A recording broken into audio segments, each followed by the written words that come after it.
Aytəmiz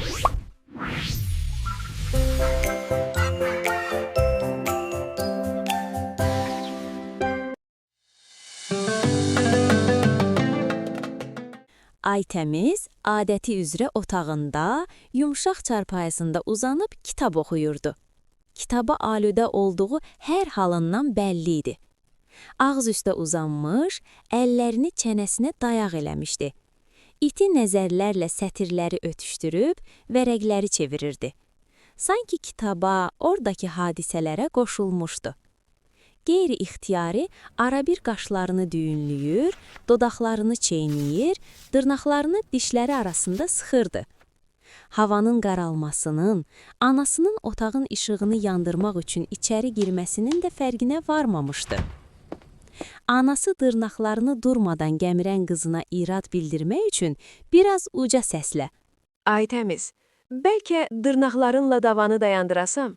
Səsə diksinən Aytəmiz pərt halda gah əl dırnaqlarına, gah da anasına baxdı. Deyəsən, dırnaq yeməsinə izah axtarırdı. Ona görə də dil boğaza qoymadan, Ana, bilirsən nə maraqlı kitabdır? Həm də çox qorxulu. Meşədə azan iki dost vəhşi heyvanların tələsinə düşüblər.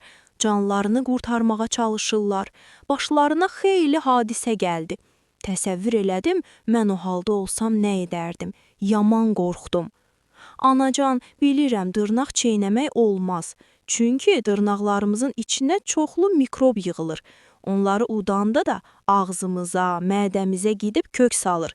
Beləcə xəstələnməyimizə səbəb olurlar. Bağışda, bir də təkrarlamaram. Heç bilmirəm niyə belə hərəkət elədim. dodaqlarını büzdü. Nə fikirləşdisə, gülümsünərək, Bütün günahlar o heyvanlardadır. Elə bildim onlarla dalaşıb dostları xilas edirəm. söyləyib baxışlarını anasına zillədi.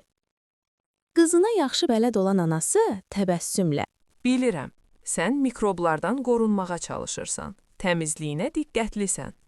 Eybi yox, bu dəfə heyvanları və xilas etdiyin dostları nəzərə alaraq dırnaq yeməyini unudaq.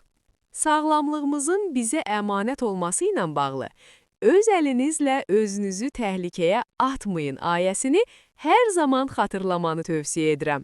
deyib otaqdan çıxdı.